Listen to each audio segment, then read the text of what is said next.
Hello, everyone. I hope you are having a lovely day. I just wanted to take this opportunity to thank you all so much for joining me on this journey with my Chibify time series. If you've been here since the beginning, thank you. Even those of you just now joining and figuring out what the heck is Chibify time, well, I'll tell you. Chibify time is a series that with this video I am wrapping up for good. It's kind of like tying a nice little bow on top and just leaving it there and it's all nice and finished. It's a series that I made about, I think it was May of last year. So it was May of 2015. I pretty much made a chibi of a handful of artists that I admired. I would contact them, ask for permission. They said okay, and I was like, awesome. And then I made the video on YouTube, and I actually have a playlist. I will link in the description and wherever else I can. Okay, so for this video, again, to wrap things up, I just wanted to talk about 5 things I learned from the series itself. And some of these might seem really intuitive, but I don't know, just if anything, Chibify Time actually emphasized some of these factors. So I'm going to jump right into it. So number 1, I have a list here because I wanted to make sure I wouldn't forget anything. So number 1 is that reaching out to your favorite artists might be intimidating, but if you're respectful of their humanity and time, it can be a wonderful experience. Okay, so what do I mean by humanity and time? It's kind of an odd way of putting it. um, One of the things that I did, just mentioned not even a moment ago, was that I asked these artists for permission. I didn't really have to do that. And I didn't even realize that I didn't have to do that until I'm already like halfway complete with everything. So it's like, I guess I'll just keep doing it and then, yeah, we'll see how it goes. But what I mean by respecting their humanity and time is that right from the get-go, I knew I needed to be really clear and concise whenever I did ask for permission. I don't know, it's just one of those weird things to me. I just felt the need to get permission. There's only one time where I didn't ask for permission, and that was because the artist, someone else had literally, I was going to ask this artist the question while they were streaming, and someone else asked a question 5 minutes earlier, and she was like, oh yeah, you can do it. I love people when people draw fan art. So I was like, okay. But everyone else, I tried to write maybe about like a short paragraph, and I mean about 5 sentences tops, whenever I request their permission, because by respecting their humanity and time is pretty much just saying, you understand that this artist is not this abstract being who has all the time in the world, who can read every single comment and reply to every comment. No, these are people who have lives and they're busy. And yeah, they want to interact with as many people as they can, but a lot of the time it's just not possible, especially because a lot of these people who I admired and followed, they had quite a huge following. So yeah, I guess that's pretty much what I have to say about that. Is pretty much not writing 10 paragraphs how much I adored the artist in general and all that, and then at the end asking if I could do this thing with this project.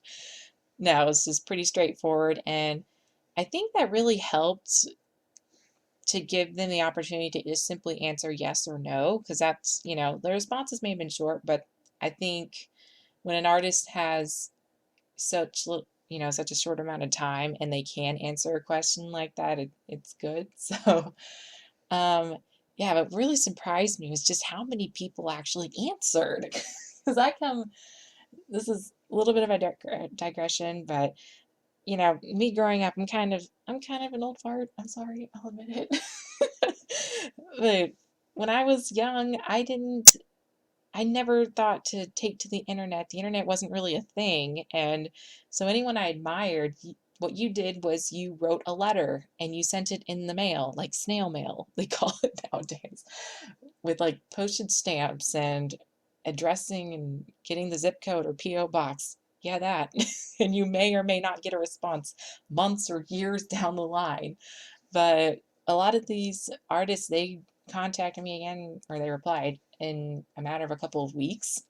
So that was just really cool. And because I really am intimidated by a lot of the artists I do admire, which is kind of weird, but that's kind of a self-esteem thing.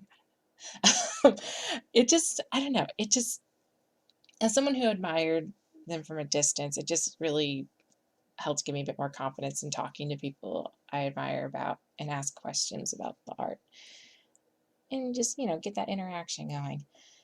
So yeah, that's number one. Oh gosh, this is already getting long. Number two, make long-term and short-term goals. This one, it really, I can't give a specific, like, this is what a long-term goal, this is what a short-term goal is. I kind of have an idea of what a long-term goal is. And I knew with Chibify time, I wanted to make it a long-term goal because I knew if I tried to squeeze every entry into 1 month, I mean, I could technically do that, but I didn't want to because I know myself and what my boundaries are and how I don't like to work that quickly and I don't do my best when I work that quickly. So, I mean, I could do it, but I didn't want to. So, what I did was I made it a long-term goal, in my opinion, to be a year-long journey, which it's been a little over that. My only real specific goal in mind was to just finish this series before 2016 ended. And I did. So I was like, yes.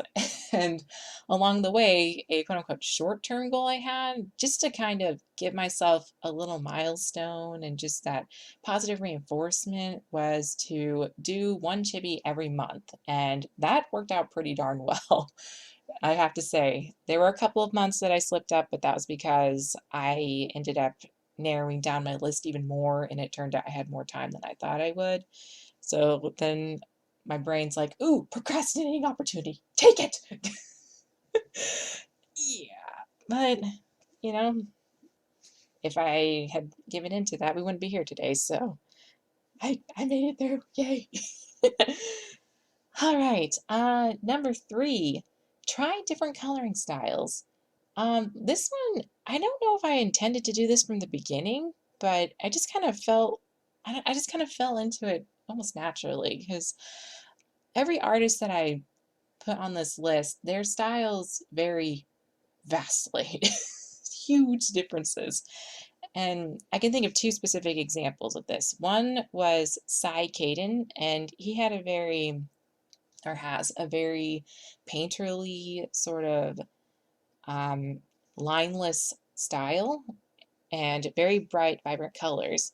While someone like Mystique Arts, she used it, her style is it like when I think anime and manga, I think her style because it's black line art, lots of specifically with manga there or manga. I'm sorry if the pronunciation.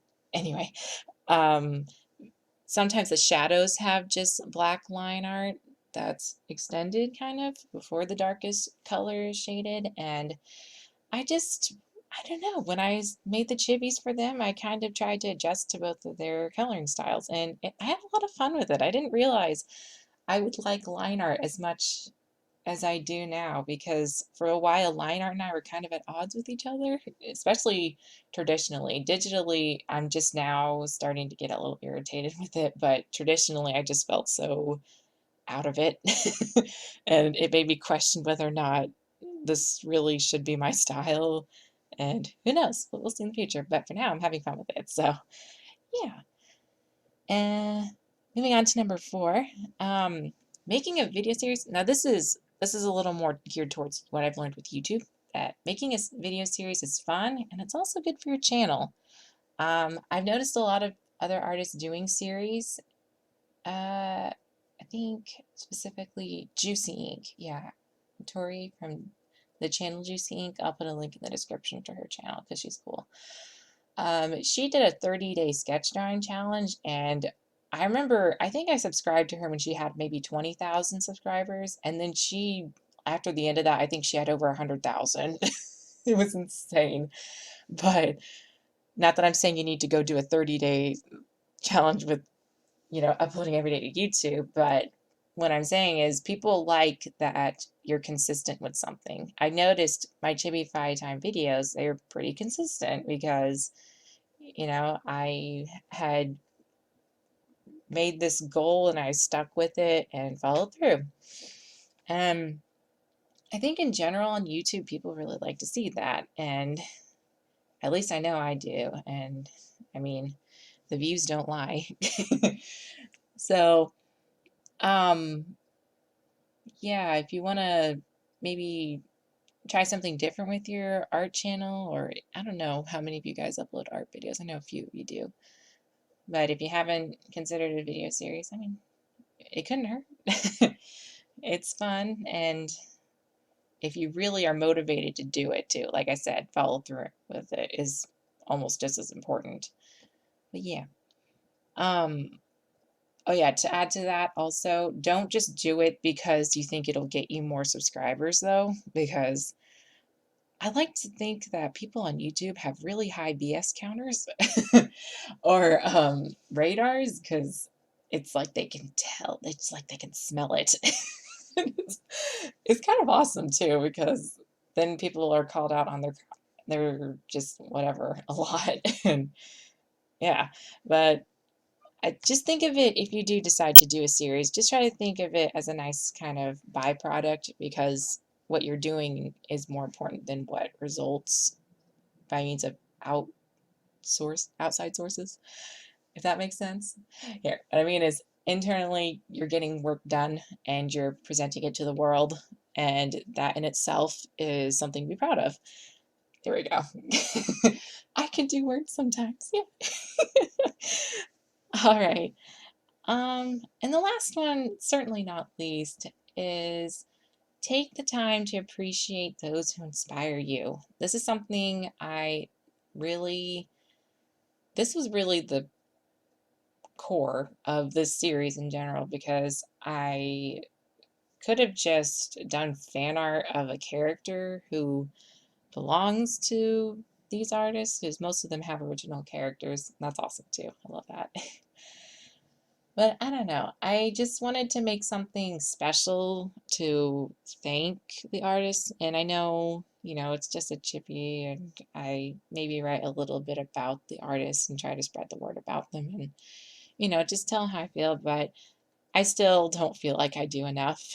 And, you know, I really am grateful for these people. Even if it's like just with their friendship, or knowing that they're out there doing something, just motivates me so much. Like, you don't even know.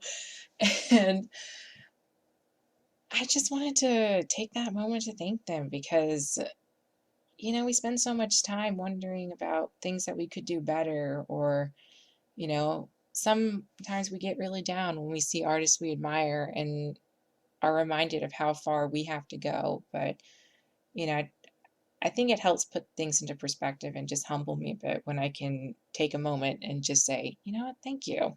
Thank you very much. uh, because with the internet and just all the opportunities that it's given you, yeah, I wouldn't be nearly as good of an artist as I am now. And I know I still have a long way to go, but I mean, I think I'm kind of decent thanks to these people. All right, guys. Thanks for listening and watching the video. Feel free to leave a like, comment, and watch the rest of watch all of the entries. They're just going to be filled with music, because I wanted the video to be more about the piece and not about whatever I talk about. So, uh, yeah, I think that wraps it up, though. This is definitely not the last series I will be doing, and who knows, I might do something different in the future, but still keeping this theme of being grateful in mind. Anyway, thank you guys so much for watching, and until next time.